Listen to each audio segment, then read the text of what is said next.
आप देख रहे हैं न्यूज 21। मैं हूं आपके साथ अंशप्रीत कौर। अपना बिहार बुलेटिन में आपका बहुत बहुत स्वागत। फतेहपुर थाना क्षेत्र के चरोखरी पंचायत अंतर्गत दुबा गांव के पास एक 55 वर्षीय व्यक्ति का शव संदिग्ध परिस्थितियों में बरामद हुआ। मृतक की पहचान फुलौड़ी यादव निवासी गनीपरा के रूप में की गई। फतेहपुर थाना पुलिस मौके पर पहुंची और शव को कब्जे में लेकर जांच शुरू कर दी। पुलिस ने घटनास्थल का निरीक्षण किया और ग्रामीणों से पूछताछ की। जानकारी के अनुसार मृतक के सर में गहरा जख्म और गले पर काले धब्बे के निशान दिखे हैं, जिससे आशंका लगाई जा रही है कि उनकी लाठी डंडे से पिटाई कर हत्या की गई। बताया जाता है कि फुलौड़ी यादव गुरुवार देर शाम घर से निकले थे और रात भर वापस नहीं लौटे। सुबह ग्रामीणों ने सड़क किनारे शव देखा और तुरंत पुलिस को सूचना दी। पुलिस ने पोस्टमार्टम के बाद आगे की कार्रवाई शुरू कर दी है। गयाजी से नीरज यादव की रिपोर्ट।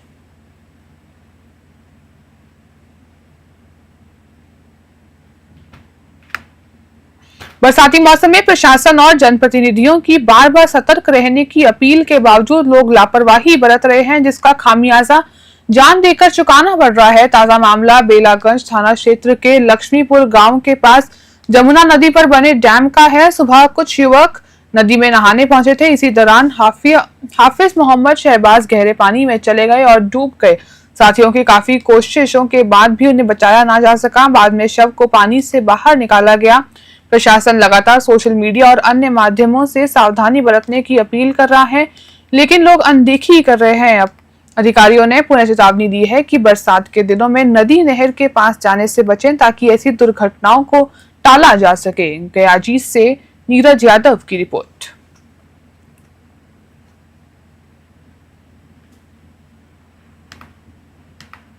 रक्षाबंधन के पावन अवसर पर शुक्रवार शाम प्रोजेक्ट कन्या उच्च विद्यालय की छात्राओं ने थाना परिसर में पुलिसकर्मियों के साथ त्योहार मनाया। छात्राओं ने थाना प्रभारी प्रशांत कुमार सिंह समेत पुलिस अधिकारियों और जवानों को तिलक लगाकर राखी बांधी और उनसे सुरक्षा का संकल्प लिया। भावनात्मक माहौल में पुलिसकर्मियों ने भी बेटियों को आश्वासन दिया कि फतेहपुर पुलिस हमेशा उनके सम्मान और सुरक्षा के लिए तत्पर रहेगी। थाना प्रभारी ने कहा कि बेटियों की सुरक्षा और आत्मनिर्भरता के लिए पुलिस हर संभव सहयोग करेगी। इस सांस्कृतिक आयोजन से पुलिस और समाज के बीच विश्वास का रिश्ता और मजबूत हुआ। कार्यक्रम के दौरान छात्राओं और पुलिसकर्मियों के चेहरों पर उल्लास और गर्व साफ झलक रहा था। गयाजी से नीरज यादव की रिपोर्ट।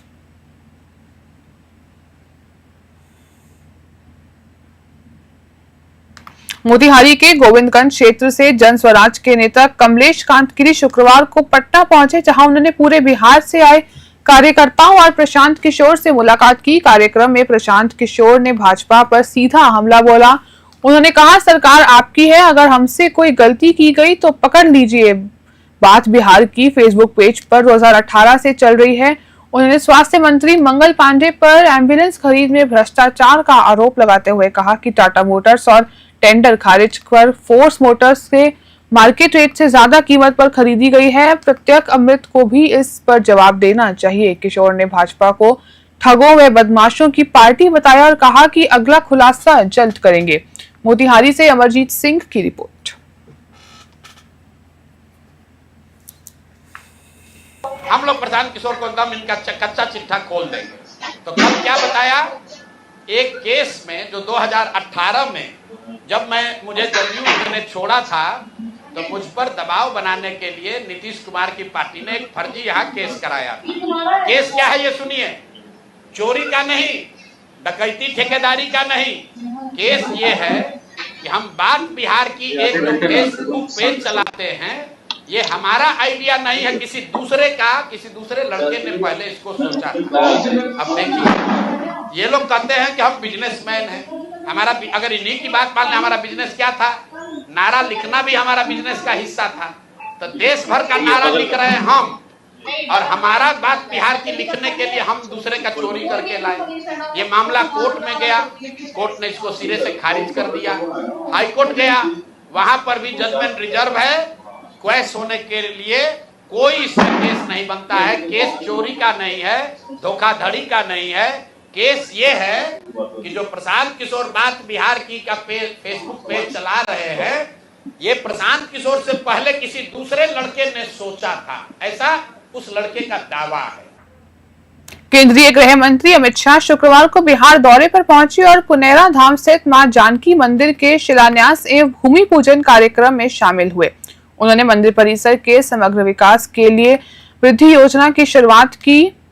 अमित शाह ने अपने सोशल मीडिया अकाउंट एक्स पर लिखा, आज का दिन पूरे देश और विशेषकर मिथिलांचल के लिए अत्यंत सौभाग्य और हर्ष का है, जब मां सीता की जन्मभूमि में पवित्र पुनेरा धाम मंदिर और परिसर के विकास की योजना का शिलान्यास हो रहा है। कार्यक्रम में स्थानीय जनप्रतिनिधि, प्रशासनिक अधिकारी और बड़ी संख्या में श्रद्धालु उपस्थित रहे। इस योजना के तहत मंदिर परिसर के सौंदर्यीकरण, श्रद्धालुओं की सुविधाएं और धार्मिक पर्यटन को बढ़ावा देने के कार्य होंगे। सीतामढ़ी से अमरजीत सिंह की रिपोर्ट।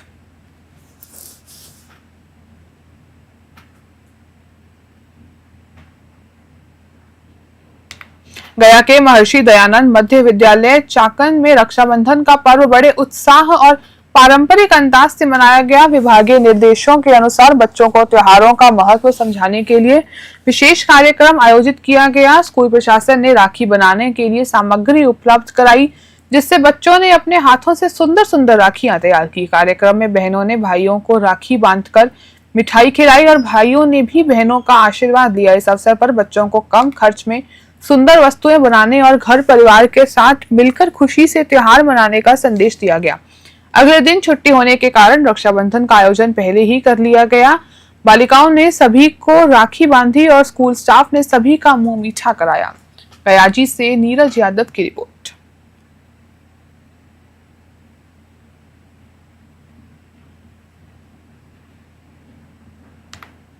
जिले के 3 अलग अलग घटनाओं में महिला सहित 3 लोगों की दर्दनाक मौत हो गई। पहली घटना कारगंडे थाना क्षेत्र की कपासी गांव में हुई, जहां तालाब में डूबने से 6 वर्षीय रुद्रल कुमार की मौत हो गई। ग्रामीणों और पुलिस की मदद से शव को बाहर निकाला गया। दूसरी घटना किऊल गया रेलखंड का सिरारी स्टेशन के प्लेटफॉर्म नंबर संख्या 4 के पास हुई, जहां एक अज्ञात युवक ने ट्रेन से कटकर आत्महत्या कर ली। जीपीआर पुलिस ने शव को कब्जे में लेकर पोस्टमार्टम के लिए भेज दिया। तीसरी घटना अरियरी थाना क्षेत्र के मनकौल गांव की है, जहां लंबे समय से बीमार चल रही एक बुजुर्ग महिला की इलाज के दौरान सदर अस्पताल में मौत हो गई।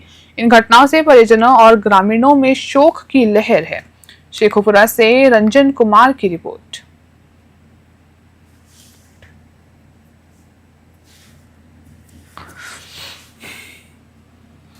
हम लोगों को खबर मिला, मेमो मिला, गए हम लोग देखे। रेलवे ट्रैक पर एक आदमी कटा हुआ था, सर अलग और धड़ अलग हुआ था।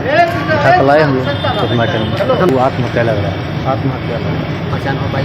नहीं पहचान है। कहाँ पे घटना हुई? सिरारी रेलवे स्टेशन, प्लेटफार्म संख्या 3 लाइन नंबर 4। घटना हुई सर, कपासी पोखर में डूब के एक बच्चा ने हत्या करके जब अपना जान मर गया। कैसे क्या हुआ? डूब गया ना, जैसे पानी में नहा रहा था, नहाते नहाते डूब गया। कौन है बच्चा? ये बच्चा है हमारे गाँव में है। गाँव का? हाँ। उनके पिता का क्या नाम है? जितेंद्र मानी। तालाब में? अरे रोज दिन बोरिंग चलता था, नहाता था, जाके क्या हुआ नहीं हुआ, बेचारा गया, डूब गया। और क्या नाम था मृतक के? जी बच्चा का क्या नाम था? रुदल नाम था। रुदल नाम है। कई साल का है?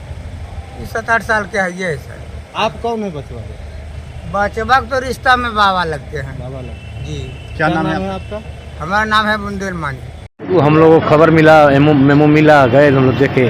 रेलवे ट्रैक पर एक गंडक बराज नियंत्रण कक्ष परिसर में शुक्रवार को रक्षाबंधन के अवसर पर खास आयोजन हुआ। देश की रक्षा में तैनात एसएसबी 21वीं वाहिनी डी कंपनी के जवानों और अधिकारियों को राखी बांधने के लिए छात्र छात्राएं और वरिष्ठ नागरिक पहुंचे। कार्यक्रम की मुख्य अतिथि महिला स्वाभिमान बटालियन की संवेदेष्टा श्रुति निर्मला ने इंस्पेक्टर अवधेश कुमार को राखी बांधकर और मिठाई खिलाकर समारोह की शुरुआत की।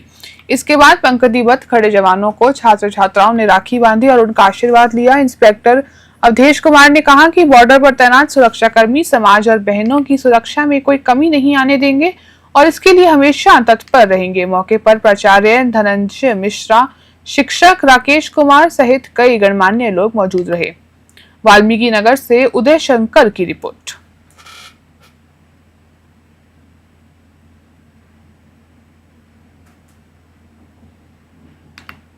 जिले के तरौंदा प्रखंड स्थित भीखाबंद गांव में रक्षाबंधन का त्योहार एक अद्भुत रूप लेता है, जहां स्थित भाई बहनी मंदिर भाई बहन के प्रेम और बलिदान की 17वीं सदी की गाथा से जुड़ा है। इस मंदिर में ना तो कोई मूर्ति है, ना भव्य इमारत पूजा होती है, तो दो आपस में जुड़े वट वृक्षों की और एक मिट्टी की पिंड की, जिन्हें भाई बहन का प्रतीक माना जाता है। स्थानीय कथा के अनुसार मुगल काल में एक भाई ने बहन की रक्षा करते हुए वीरगति प्राप्त की और बहन भी धरती में समा गई। बाद में उसी स्थान पर 2 वट वृक्ष उगाए गए। रक्षाबंधन से इस दिन पूर्व महिलाएं यहां राखी बांधकर भाइयों की लंबी उम्र की कामना करती हैं, जबकि भाई रक्षा का वचन देते हैं। यह स्थल न सिर्फ सीवान बल्कि गोपालगंज, छपरा और बलिया तक के लोगों के लिए आस्था का केंद्र है, जो प्रेम, विश्वास और त्याग का प्रतीक माना जाता है। सीवान से गगन पांडे की रिपोर्ट। उन लोगों से बहुत बार संकलन के दौरान हम लोगों ने उनसे चर्चा किया था। ये ईसा पूर्व की घटना है, जब मुगल साम्राज्य यहाँ हुआ करता था पूरा।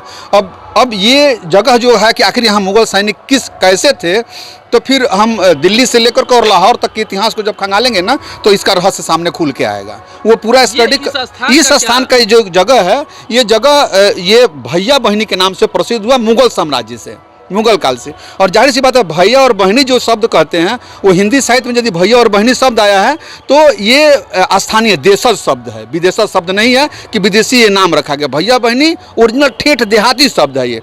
इसी से परिचय, मुगल काल में भाई अपनी बहन को ससुराल से विदा करा के अपने घर ले जा रहा था। परसा विधानसभा क्षेत्र में राजनीतिक हलचल तेज हो गई है। शनिवार को पटना स्थित लालू प्रसाद यादव के आवास पर सैकड़ों राजद कार्यकर्ताओं और स्थानीय लोगों ने जोरदार प्रदर्शन किया। प्रदर्शनकारियों ने मौजूदा प्रत्याशी छोटे लाल को बदलने की मांग करते हुए नारे लगाए। अब नहीं चाहिए छोटे लाल, परसा को चाहिए नया विकल्प। लोगों ने एकजुट होकर कमलेश कुमार को टिकट देने की मांग की। प्रदर्शनकारियों का आरोप है कि मौजूदा प्रत्याशी जनता के बीच नहीं रहते और स्थानीय मुद्दों पर सक्रिय नहीं है। सभा में वक्ताओं ने स्पष्ट कहा, जो जनता के साथ नहीं, जनता अब उनके साथ नहीं। प्रदर्शन को राजद नेतृत्व के लिए बड़ा संदेश माना जा रहा है, क्योंकि परसा सीट लंबे समय से पार्टी का मजबूत कर रही है। अब निगाहें इस पर है कि नेतृत्व जनता की मांग पर क्या फैसला लेता है। सारण से रणजीत कुमार सिंह की रिपोर्ट। जी नमस्कार, हम लोग सभी लोग परसा से आए हुए हैं। आदरणीय राष्ट्रीय अध्यक्ष लालू प्रसाद यादव जी से आशीर्वाद लिए और अपना बायोडाटा अनुशासन में रहकर शिष्टाचार मुलाकात कर हम लोग दिए और परसा के तमाम जो राजनीतिक गतिविधियां हैं और जो पार्टी की तैयारी है उससे हम लोग अवगत कराए। यही हम लोग आशीर्वाद तो हमको राष्ट्रीय अध्यक्ष का पहले ही मिल चुका है।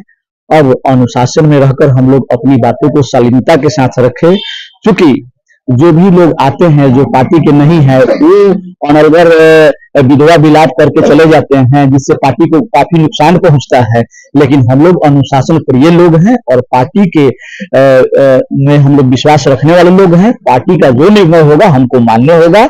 आज हम लोग विधिवत रूप से राष्ट्रीय अध्यक्ष महोदय को अपना बायोडाटा सुपुर्द किए और उनके आदेश का इंतजार रहेगा। जी आपके साथ बहुत लोग हैं, जी सभी लोग आए हुए हैं। सभी लोग जो रात दिन क्षेत्र में मेहनत कर रहे हैं, खून पसीना बहा रहे हैं, जिनको परसा परिवर्तन की आस लगाए हुए हैं, अपनी अपनी व्यथा, अपनी अपनी आप बीती कहानी ये सभी लोग राष्ट्रीय अध्यक्ष महोदय से कहे और परसा के सर्वांगीण विकास के लिए परिवर्तन की मांग किए और हमारे नेता का जो भी निर्णय होगा हम लोगों को स्वीकार्य होगा। अपना बिहार बुलेटिन में फिलहाल के लिए इतना ही। आप देखते रहिए न्यूज़ 21।